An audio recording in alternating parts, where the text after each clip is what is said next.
안녕하세요. 예니의 미래 미국 주식 예미주 인사드립니다.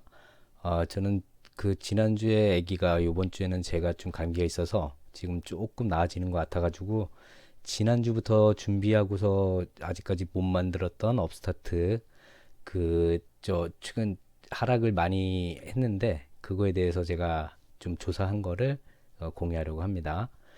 일단은 지금 업스타트가 최근에 떨어지긴 떨어졌는데 다른 종목들도 좀 떨어지는 추세였죠. 근데 더 많이 떨어진 이유가 일단은 제 지난 영상 10K 영상에서의 그 채권 부분에 대한 영향을이라고 저는 생각을 하거든요. 그래서 그 부분을 한번 다뤄보도록 할게요. 일단은 뭐 많이 올라서 150불 이상까지 올랐으니까 조금 떨어질 거라고 생각을 했지만 그거보다 더 많이 심하게 떨어졌죠. 그리고 이전 영상에서 또 제가 얘기했던 러시아 디폴트 영향 이것도 역시 채권의 영향이래서 근데 디폴트는 지금 추세로 봐서는 옥신각신하면서 이게 푸틴이 아주 큰 일을 벌이지 않는 이상 러시아 디폴트는 이루어지지 않을 거라고 생각을 하고요. 그러니까 일단은 제일 중요한 부분이 채권 부분에 대한 영향이 큰 거거든요. 이거를 그 채권의 영향이 어떤 것인지를 잘 모르시는 분들은 제 이전 영상 10K 다룬 영상을 한번 봐주시면은 그 도움이 될 것 같고요. 일단 그 웨드부 씨가 얘기한 바로는 그 유동화 연체가 이제 과거보다 많아졌으니까 뭐 좀 그 영향을 많이 받지 않겠느냐. 그리고 회사는 아직 진정한 불황을 겪지 않았기 때문에 이 부분 역시 저 KBRA에서도 다뤘던 부분이 있는데요. 그 부분 뒤에서 또 다뤄드릴게요. 그래서 결론은 이제 신용 구매자와 증권화 시장의 욕구가 줄어들기 때문에 업스타트 영향받아서 연간 10%를 할인돼 뭐 해서 26년 110달러에서 75달러까지 낮추겠다.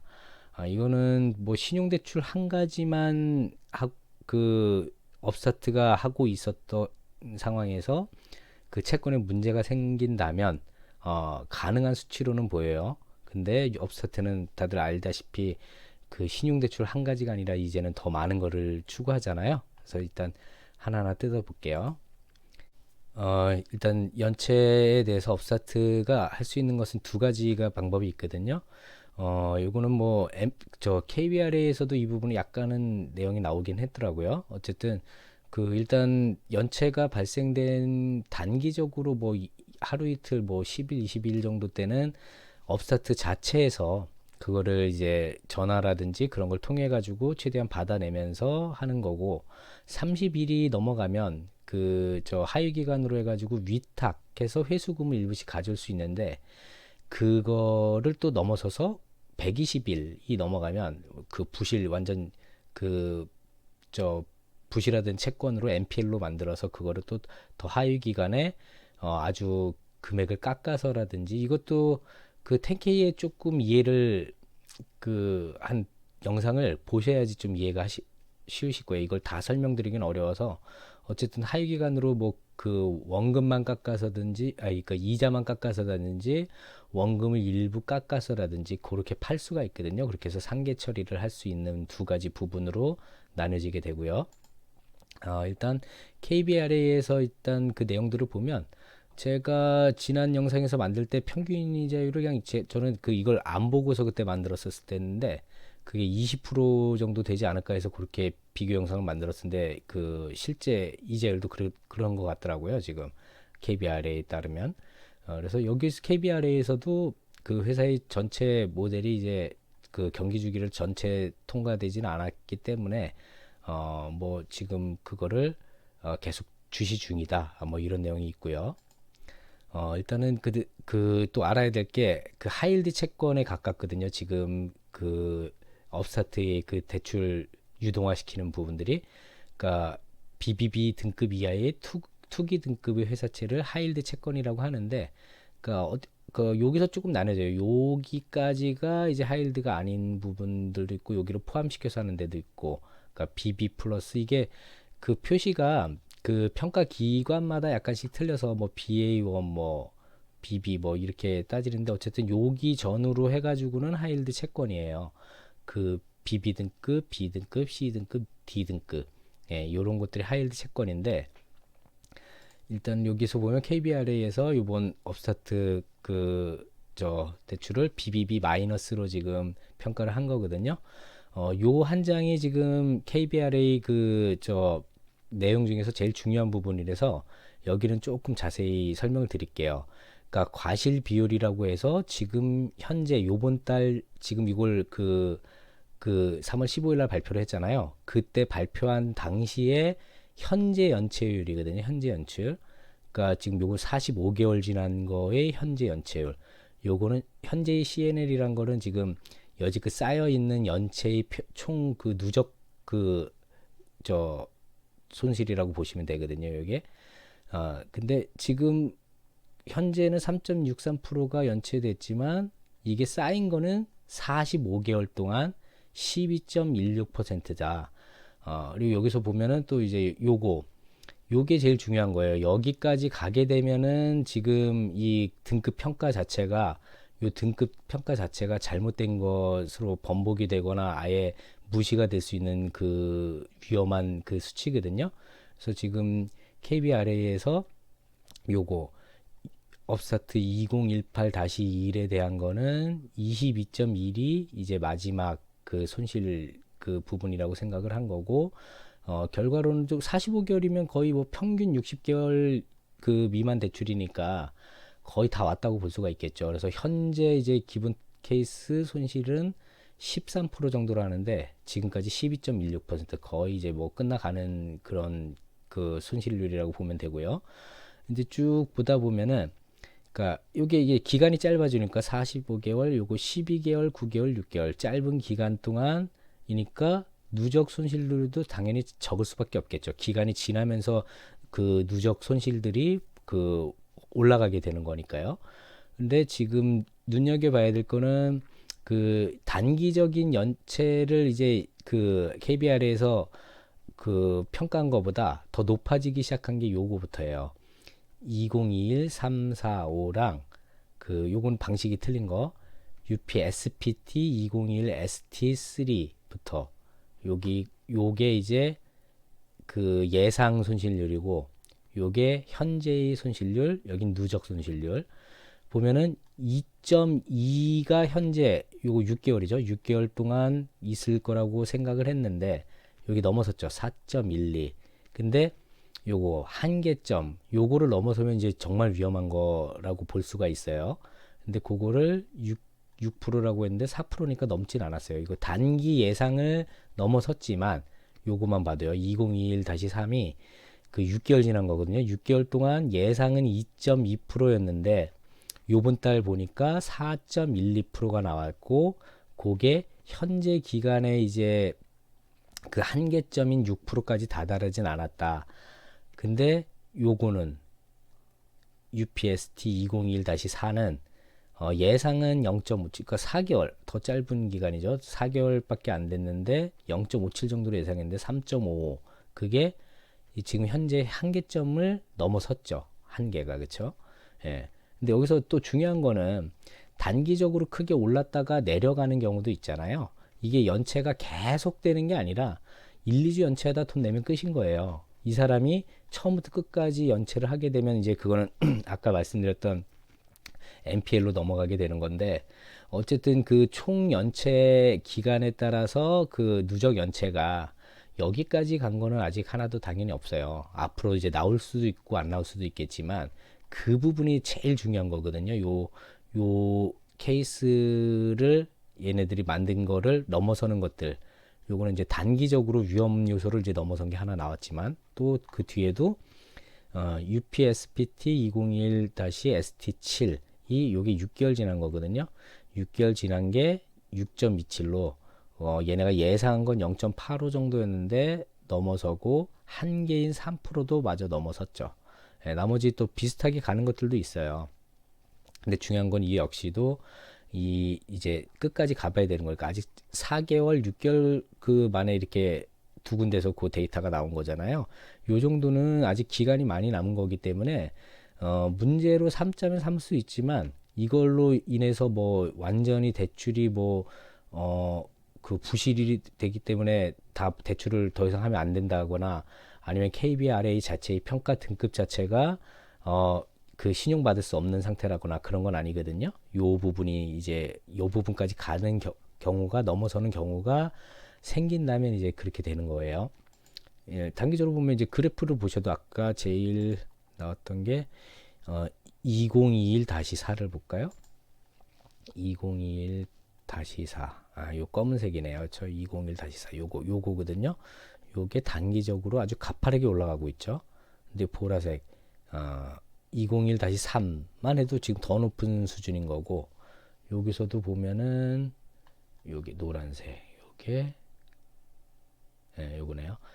UPSPT 201-ST7 이렇게 올라갔는데 이게 계속 올라가지는 않을 거거든요. 저 이렇게 찍고 바로 다음 달부터 뭐 내려가거나 조금 더 올라가다 내려갈 수 있는데, 어쨌든 다른 것들 과거 것들 오래된 거를 보자면은 일단 요거가 제일 오래된 거잖아요. 그래프상으로 요게 UPST 201-1을 봐도 5%를 지금 여기 어느 것보다도 높이 찍었었죠. 5%를 찍고 다시 이제 급격하게 내려가서 요렇게 지금 내려간 걸 볼 수 있고, 여기에서도 보면 UPSPT 201-ST1 요게 제일 오래된 건데 이거는 그렇게 높지가 않았네요. 그래서 요 UPSPT, ST1, ST 시리즈들은 자체적으로 과거에 많이 높은 적이 없기 때문에 이거를 좀 더 공격적으로 제 생각에는 데이터를 만드는 것 같아요. 그래서 초기 그 부실률이 굉장히 좀 연체율들이 높아지고 있는 상황인 것 같은 그 그래프를 보여주거든요. 이것도 역시 문제가 된다면 다시 좀 과거로 회귀를 좀 할 수 있겠죠. 그래서 여기 보면은 업스타트가 이제 지금 요 순차적으로 보면 작년 말에 했던 거하고 올해 지금 뭐 1월달, 3월달 거를 비교를 하자면 금리를 점점 다운시키고 있죠. 그렇죠? 21%에서 20%대, 19%대. 그다음에 과거의 저 2021-5랑 1A를 비교를 해봐도 이거는 반대로 18에서 19로 높였고, 요거를 뜻하는 의미가 뭐냐 하면 이거를 더 금리를 낮춰도 그 어느 정도 그 손실 구간 안에 들어오겠다는 판단 하에서 이렇게 하는 것으로 전 보여지거든요. 그래서 지금 뺄 거를 다 빼면은 이제 총 초과 스프레드, 요것도 제가 지난 영상에서 증권화 유동화 된 다음에 그 수익률이 어느 정도 되는지를 제가 이걸 그때는 안 보고서 만들어서 대략 10몇 프로 될 거라고 했는데, 이것도 여기 자세히 나와 있네요. 15.39%. 그러니까 유동화가 돼가지고 그 채권들의 수익률 자체는, 그걸 사간 사람들의 수익률은 18% 가까이에서 16%, 15%대로 떨어지고 있죠. 그래서 지금 매드부시가 얘기하는 건 이런 거죠. 수익률은 더 작아지고 위험 요소는 연체율이 높아지는 거니까, 그 더 연체율이 높아짐에 따라서 수익률 자체의 문제라기보다 믿음이 안 가는 거 아니냐. 거기다가 또 수익률도 줄어들고 있는데 뭐 이런 얘기들일 거예요.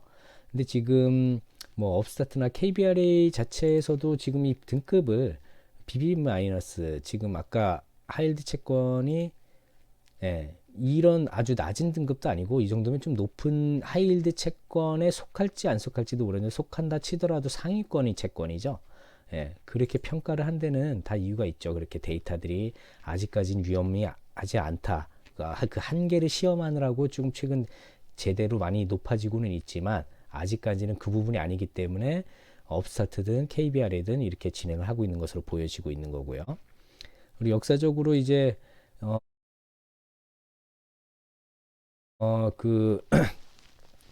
부실 채권, 하이힐드 채권이 어떤 일이 있었냐면, 바로 지난 영상에서 제가 그 장단기 금리 역전에 따른 그 위험, 그 채권의 영향 같은 것들도 한번 보였었잖아요. 거기에서도 이런 채권 영향이 이런 게 또 있더라고요. 채권 2008년 서브프라임 터지고 나서 당연히 저 하이힐드 채권에 사람들이 손이 안 가겠죠. 왜냐면 은행도 파산을 하다시피 했는데, 그래서 당연히 엄청나게 막 20%까지 솟구쳤다가 이제 금방 이렇게 사그라드는 걸로 보였었고, 그다음에 코로나 때도 마찬가지겠죠.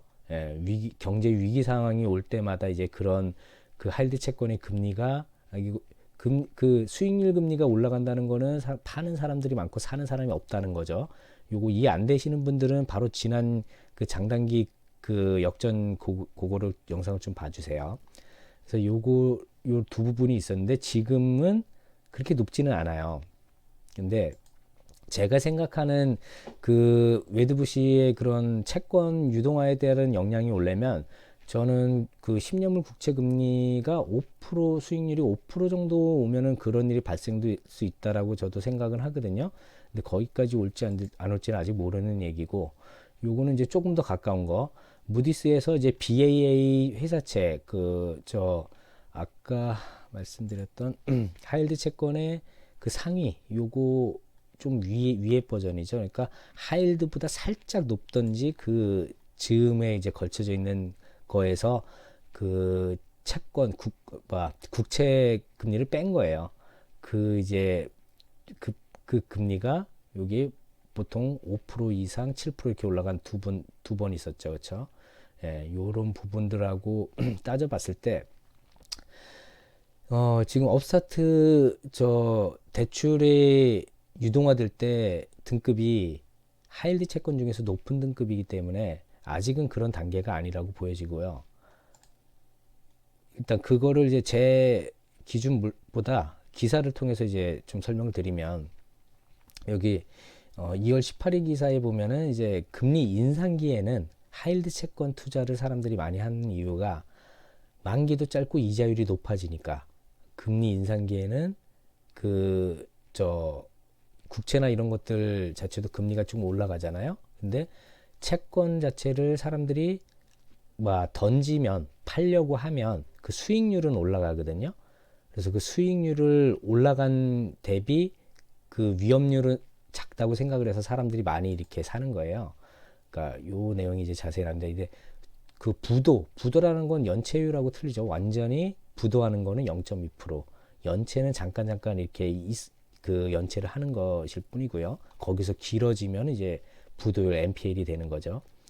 국채 수익률이 높아지면서 위험도가 낮은 투자 등급 기업의 회사채 수익률과의 격차가 줄어든다. 그만큼 투자 등급 회사채의 투자 매력은 떨어지고 상대적으로 고수익을 낼 수 있는 하이힐드 채권 투자 매력이 높아진다. 그러니까 일반 회사채는 그 금리가 원래는 낮은데 그 5월 달에 뭐 연준에서 그 QT를 할지 QT에다가 OT까지 섞어서 할 것 같지는 않은데, 일단 QT만을 한다고 했을 때도 채권을 시장에 내어놓게 되거나 그걸 연장을 안 해주면 그 가격은 떨어지고 수익률은 올라갈 거 아니에요. 그러면 그 수익률이 높아지니까 안정적인 국채를 사람들이 사려고 할 거고, 일반 그럼 회사채들은 자기네 거를 또 더 시장에 내놔서 더 팔리게 하려면 수익률을 높여줘야 될 거 아니에요. 그래서 그 내용이거든요. 그래서 근데 어쨌든 여기서도 기사에서 과거 이제 투기 등급 기업의 펀더멘털이 크게 개선되었다는 게, 그 옛날 뭐 CCC 이하 등급을 많았는데 최근에 이제 BB 등급을 이제 많이 하고 있나 봐요. 하이힐드 채권 시장 자체가. 근데 지금 요거를 보면은 최근 이제 3월 16일 여기부터 이제 그 장단기 금리 역전 현상이 이제 그 일부 보이려고 하는 시점이죠. 그때 봤더니 이제 그 장단기 금리 그 역전이 되면 경기 위축이 항상 뒷부분에 따라왔기 때문에 사람들이 채권을 또 안정적인 채권으로 하든지 다른 걸로 살려고 해서 하이힐드 채권을 안 살려고 하니까 원래는 금리 인상기에는 하이힐드 채권 가격이 이제 상승하고 수익률은 하락하지만 사람들이 반대로 지금 던지고 있다는 거죠. 더 위험할까봐 파산하거나 그런 것들이 많아질까봐 이제 그 모습을 보여주고 있는 거거든요. 이 내용들이 다 그 채권하고 연결되는 거라서 좀 지금 제 내용이 이해가 안 되시는 분들은 이전 영상 두 가지를 좀 제가 걸어 드릴 테니까 그거를 좀 꼭 참조하고 다시 봐주시 부탁드립니다. 어쨌든 그런 위험 요소는 당연히 있긴 있어요. 그 하이힐드 채권이라든지 그 업스타트의 그 채권 유동화가 위협을 받을 일이 벌어질 수도 있지만 제 생각에는 그 가능성은 아직 안 보이거든요. 5월달 이제 QT나 그런 영향이 어느 정도일지를 한번 봐야지 이제 정확한 거고, 저는 그거보다 일단 그 업스타트가 지금 성장할 것들이 너무 많은데 지금 저렇게까지 깎을 수가 있을까? 이거를 한번 좀 생각을 해보자고요. 기존 은행들이 이자가 증가하겠죠. 당연히 기준금리가 올라가면 은행들은 그 예대 마진으로 먹고 사는 기관이니까 당연히 이자를 그거보다 더 올리겠죠. 그러면은 그 지금 업스타트한테는 또 하나의 기회일 수도 있는 거죠. 이자가 증가하니까 여기서 같이 좀 덜 올려도 적당히는 올리겠지만 덜 올려도 더 잘 그 대출이 될 수가 있겠죠. 그리고 파이코 점수의 하한에 있는 그러니까 600 막 30 몇 점 막 이런 사람들이 거의 우리나라로 따지면 뭐 7, 8등급 이런 거라고 생각을 하면 될 거거든요. 그러면은 그 대출 자체를 점점 은행들은 안 하려고 하겠죠. 안정적인 사람들한테 하려고. 그래서 그 한계 대출을 줄이든지 그 한계점을 점점 높이든지 뭐 630점, 40점, 50점 이런 식으로요. 그러면 이 또한 역시 업스타트는 지금 그 이하 등급에서도 대출을 엄청나게 하고 있었는데 물론 연체율이 조금 올라가고 있지만 그 부분을 조금씩 조정해서 한계를 높인다고 하더라도 일반 은행보다는 폭이 엄청 넓을 수밖에 없기 때문에 오히려 여기에서 지금 한 뭐 630, 40점대에 좀 아주 낮지 않은 사람들을 더 많이 할 기회가 또 업스타트한테는 있을 수밖에 없겠죠. 예, 요것도 제가 제일 중요하게 생각하는 2번이 지금 큰 기회일 수도 있을 것 같아요. 그 신용 대출만 따져도요. 근데 지금 제가 이전 영상에서도 말씀드리고 뭐 어닝콜에서도 나왔지만 지금 올해부터 자동차 대출 시작하잖아요. 거기다 소기업 대출까지 내년에는 그다음에 담보 대출까지 뭐 일단 지금까지 신용 대출로만 이렇게 커왔던 상황에서 채권 유동화에 문제가 생긴다면 정말 타격이 클 수 있겠지만 그 역시도 저는 큰 영향 없을 거라고 지금 보고 있는 부분이고요.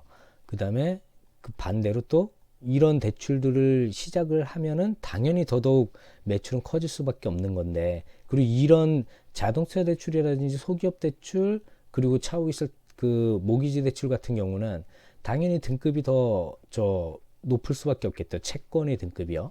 예. 일단은 최근에 이제 기사에서 보면은 업스타트가 플랫폼 이제 시작을 했잖아요. 지난달에 시작을 할 때 요때 이제 막 몇백 개의 단체들이 여기에 이제 같이 협업을 하기 시작을 했는데 그 금액이 뭐 599달러인가 월 사용료가 이제 그러니까 업스타트는 이제 구독 경제를 또 시작을 한 거예요. 이제 시작이죠. 금액은 뭐 따져봐도 뭐 400개 기업이라고 400개 업체라고 하더라도 뭐 24만 달러 24만 달러면 천만, 10만, 100만, 천만 원, 몇억, 1년에 뭐 몇십억. 아직 큰 의미는 아닌데 그거는 플랫폼 그 구독 경제 자체로만 몇십억이 1년에 생긴다는 거니까 어쨌든 계속적으로 그게 커지지 않겠습니까? 그렇죠? 그리고 또 그 맞춰서 폭스바겐, 토요타, 렉서스, 수바루, 미쓰비시, 기아 이거 우리나라 기아 맞겠죠? 예. 이런 그 신규 자동차들도 이제 신차 출시할 때 여기를 통해서 이제 이렇게 한다는 거니까 여러모로 지금 너무 좋은 일들이 있을 것만 같았는데 또 그 웨드부시에서 그렇게 날린 다음에 실제 영향도 있을 수도 있어요. 아주 작게나마. 어쨌든 결론은 그 업스타트가 뭐 과거부터 뭐 그런 경력이 없다고 하는데 2019년도에 금리 역전 현상 한번 있었죠. 기억하실 분들은 기억하실 텐데 2014년부터 대출을 진행을 해왔어요. 업스타트는. 근데 본격적으로 KBR에서 판단을 하고 그런 거는 2018년부터고, 그러니까 벌써 그 어려운 시기를 2019년 금리 역전 시기 때는 위험이라기보다 어쨌든 그 뒤에 이제 코로나로 큰 위기도 왔었고, 어쨌든 웨드부시의 의견을 참고를 할 만해요. 참고는 할 만한데 제가 판단했을 때는 그리고 제 설명이 뭐 잘못된 점 있으면은 한번 댓글을 남겨주시기 바라고요. 아직은 뭐 업스타트 대출이 KBR에서 등급 자체도 그렇게 나오고 있고 BBB 마이너스는 그 아주 그렇게 떨어지는 등급도 아니죠. 그래서 저는 그거 데이터 자체를 믿을 만하다고 생각을 하고 업스타트의 자체적인 문제보다는 지금 거시경제 뭐 장단기 금리 역전 현상이 그 완전히 이루어진 건 아니거든요. 이거는 2년물, 10년물을 저 많이들 얘기를 하는데 지금 연준에서는 3개월 20년물을 또 기준으로 보고 있거든요. 네, 죄송합니다. 예. 어쨌든 그거는 지켜봐야 되는 내용이고, 일단 5월 달에 이제 큐티 여부에 따라서 어느 정도 영향을 받는지 1차적으로는 그 시기를 보면서 차츰 그 어떻게 나아가는지 지켜보면 될 것 같고요. 또 이제 우러 전쟁이라든지 중국이 요새 코로나 확산 때문에 주요 지역 봉쇄해가지고 이게 인플레이션에 또 영향을 미칠 수 있을 것 같아요. 지금 뭐 아시는 분들은 아시겠지만 상해 쪽 지역에 엄청나게 지금 벌크선이들이나 그런 것들이 서 있거든요. 그래서 이것도 물동량 문제 때문에 미국은 이미 작년에 겪은 바 있는 것들이 이제 또 다른 그 원자재나 그런 부분들에서 또 생길 수 있을 것 같아요. 그래서 그 부분이 오히려 걱정할 부분인 것 같고, 또 이제 각 은행이나 이제 핀테크 제가 다른 뭐 그 어닝콜이나 이런 걸 보면은 다들 뭐 그런 얘기를 하더라고요. 연말 대비 올해 초는 항상 뭐 매년 연말 대비 초는 좀 매출이 줄어든다, 그런 경향이 있어 왔다라는 의견들을 제가 많이 봤거든요. 뭐 누뱅크든 뭐 여러 곳을 통해서요. 그래서 그 의견이 더 좀 그 업스타트에도 영향은 있을 수 있지 않을까 이런 생각은 해요. 웨드부시의 그런 영향보다는 오히려 이런 부분들이 더 영향을 끼칠 거라고 저는 생각을 하거든요. 그래서 1분기는 그렇게 좋지 않을 수도 있다. 그래서 저는 말씀드리고 싶은 게 1, 2분기 정도는 뭐 지금 당장 사시려는 분들이야 뭐 어떻게 뭐 말릴 수 없으니까 당연히 그분들은 그 분할로 좀 사시는 게 나으실 것 같아요. 지금 몰빵에서 어느 주식이든 아무리 좋은 주식이든 한꺼번에 급히 사려는 것보다는 지금이 저점일지 무릎일지 뭐 그건 아무도 알 수 없는 거니까, 저는 뭐 이미 투자할 만큼 투자되어 있는 상황이라서 최근에 조금 더 샀더니 이제는 소파이가 2순위로 내려왔고 지금 1순위는 지금 저도 업스타트가 돼 버렸거든요. 그러니까 저는 어차피 많이 투자되어 있는 상황에서 조금 더 산 것뿐이고, 어쨌든 지금 사시는 거를 그 다 사려고 하시지 말고 지금 저점일 수도 있으니까 약간씩 사고 그 1, 2분기 정도는 지켜보면서 사는 거를 좀 저는 말씀드리고 싶어요. 이게 뭐 그때쯤 되면은 지금 자동차 대출이라든지 이런 게 생각보다 오래 걸릴 수도 있으니까 아주 미비하게 성장하면서 뭐 1, 2년 뒤에 큰 성과가 나올 수도 있는 문제이고, 그거를 일단은 지켜보고 2분기 정도 지켜보면은 그때쯤 또 기회가 오지 않을까요? 뭐 지금보다 좀 올라가 있던 뭐 내려가면 더더욱 기회가 될 것이고요. 그러면은 3분기, 4분기나 내년 정도 되면은 그 정확한 데이터를 1, 2분기 정도에 이제 그 어느 정도 갈 수 있을지를 지켜보면 알 수 있겠죠. 예, 감사합니다.